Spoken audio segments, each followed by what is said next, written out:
Tom, I want the same energy from you that Eddie just brought to the table with fall camp starting this week. Do you think you can give me that? How's that actually possible, y'all? Not possible. Yeah. But that 2014 game against Bama, that does bring back some memories, man. Certainly had their chances, and if Cody Walker scores on that one play early in the game for a touchdown, maybe it's a difference maker. Let's talk about fall camp a little bit, Tom. Well, I know we've got Alabama and some other great games on the schedule that we'll lean into as we get closer, but you don't get to see a lot. We had the luxury of getting to go to Arkansas basketball practice last week for about an hour or so, and we still can't make too much out of what we saw in one practice and one kind of sectioned off. How do you kind of curtail your opinions from always seeing a little bit and not putting too much weight into them as we get through fall camp starting this weekend?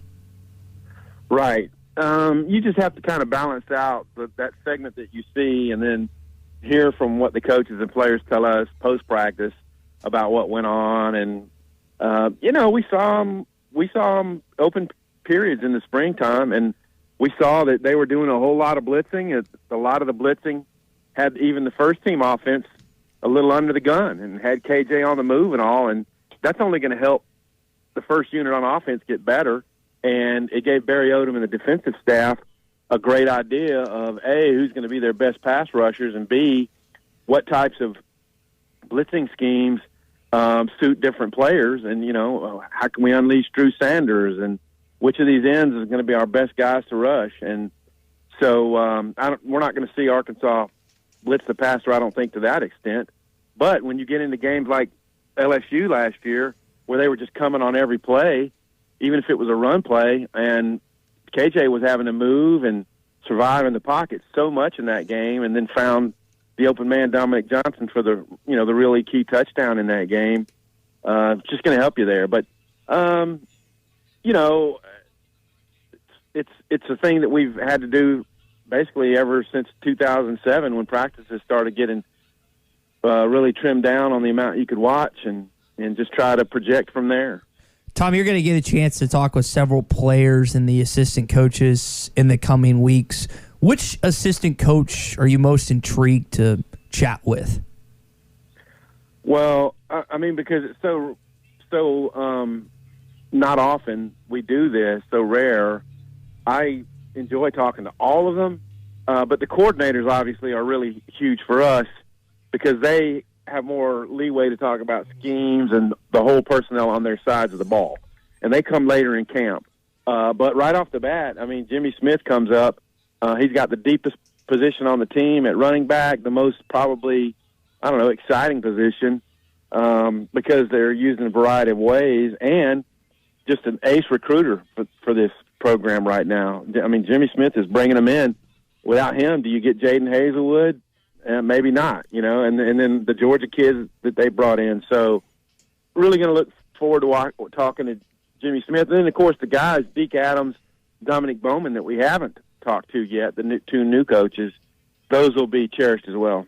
Tom, I remember going into last year, a lot of people thought this offense would be defined by the passing game because of Kendall Briles, because of Burks, and really what some thought would be an advancement for KJ Jefferson's game. I think in the end, would we describe it as probably more of a running attack, even though you had Burks last year? That's what won you the bowl game. That's what got you to the finish line a lot. I think it ended up being a running team. Do you think we'll define this as more balanced, or will this be what do you think we'll define this team as offensively when it's all said and done after the Missouri game? Will it be a more run or more passing based, in your opinion? Well, I just think that the Kendall Briles style, the scheme, is to exploit whatever you're given, and Sam wants to be a team that can run the ball on 3rd and 2 late in the game and win a game. And so I think when you combine those two with the fact that they do have a veteran offensive line, they do have a good stable of back that you're going to, and a running quarterback, that you're going to be a better rush team. And what has changed since last year? They lost Myron Cunningham, they lost Traylon Smith. That's the change as a run team from last year to this year. So I do think that KJ properly reading the mesh on every play and either handing it or keeping it and then making a decision to pass or, whatever his next option will be. They hope he's better at that. And I think when it's all said and done, there'll be a team that could rush for 200 yards a game again. Yeah. I think it's going to be interesting to see when they get in the red zone, can they run it in for touchdowns? Can they set up scores with touchdowns? It's that's been an issue for Arkansas's red zone efficiency and being able to run it for touchdowns. That to me it will be a sign, Tom, of the advancement, the type of program, and the involvement of that with Sam Pittman. That's what he wants to do is, like you said, not just get the 3rd and 2, but run it into the end zone. Yeah, and I'll give a reference to that because I agree with you.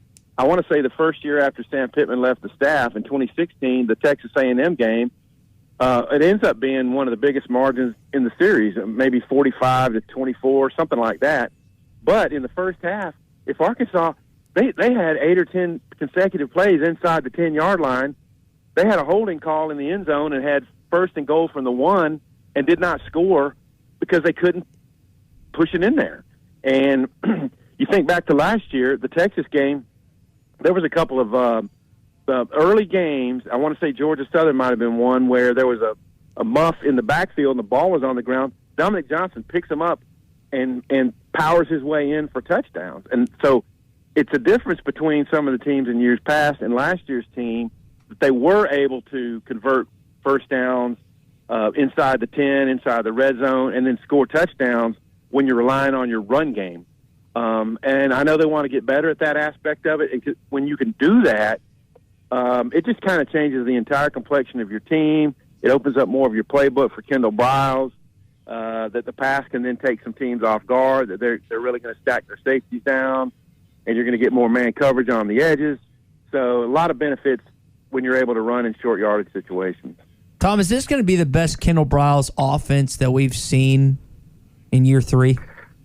Well, they have to overcome the loss of Traylon Burks. I mean, you cannot minimize the fact that he's a guy who KJ Jefferson could throw the ball up to, and odds are he was going to catch the ball.